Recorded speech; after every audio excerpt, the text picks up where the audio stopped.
Epstein files आखिर हैं क्या, क्यों इतने सालों तक छुपी रहीं, और अब जब ये फाइल्स खुल रही हैं तो आगे क्या होने वाला है। सबसे पहले ये समझना जरूरी है कि एप्स्टीन फाइल्स कोई एक फाइल नहीं है। ये हजारों पन्नों के ऐसे दस्तावेज हैं जो कोर्ट रिकॉर्ड, पीड़ितों की गवाहियों, ईमेल्स, फ्लाइट लॉग्स और संपर्क सूचियों से मिलकर बने हैं। इन फाइल्स में कई नाम दर्ज हैं, लेकिन यहाँ एक बात साफ होनी चाहिए, किसी का नाम होना अपने आप में अपराध साबित नहीं करता। ये फाइल्स सिर्फ ये दिखाती हैं कि कौन लोग जेफरी एप्स्टीन के संपर्क में थे या उसके आसपास मौजूद थे। जेफरी एप्स्टीन खुद एक रहस्यमयी किरदार था। वह खुद को फाइनेंसर बताता था, लेकिन उसकी कमाई का असली स्रोत कभी साफ नहीं हुआ। उसके पास प्राइवेट जेट था, एक प्राइवेट आइलैंड था और दुनिया के ताकतवर लोगों तक सीधी पहुंच थी। उस पर आरोप थे कि वह नाबालिग लड़कियों को पैसों, गिफ्ट्स और झूठे वादों से फंसाकर एक सेक्स ट्रैफिकिंग नेटवर्क चला रहा था। 2008 में जब उस पर गंभीर आरोप लगे, तब जो हुआ उसने पूरे सिस्टम पर सवाल खड़े कर दिए। इतने बड़े आरोपों के बावजूद एप्स्टीन को सिर्फ 13 महीने की जेल हुई, वो भी ऐसी जेल जहां उसे दिन में बाहर काम करने की अनुमति थी। इस डील को बाद में स्वीट हार्ट डील कहा गया। यहीं से ये सवाल उठने लगे कि क्या कानून सबके लिए बराबर है या फिर ताकतवर लोगों के लिए अलग नियम होते हैं। एप्स्टीन फाइल्स में कई ऐसे नाम भी सामने आए हैं जिन पर आज तक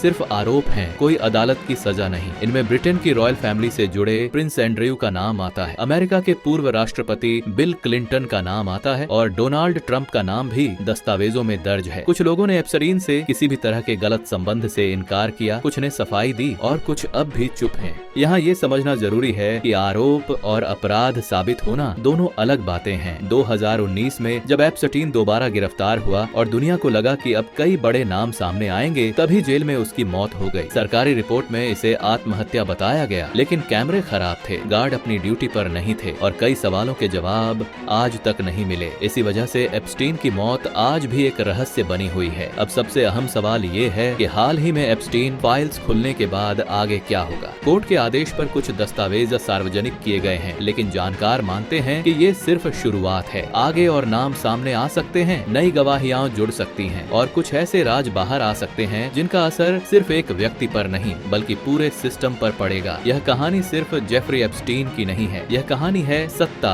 पैसे और प्रभाव की। यह कहानी है उन सवालों की जिनसे दुनिया हमेशा बचती रही है। एप्स्टीन फाइल्स का पहला अध्याय खुल चुका है, लेकिन पूरी किताब अभी बाकी है।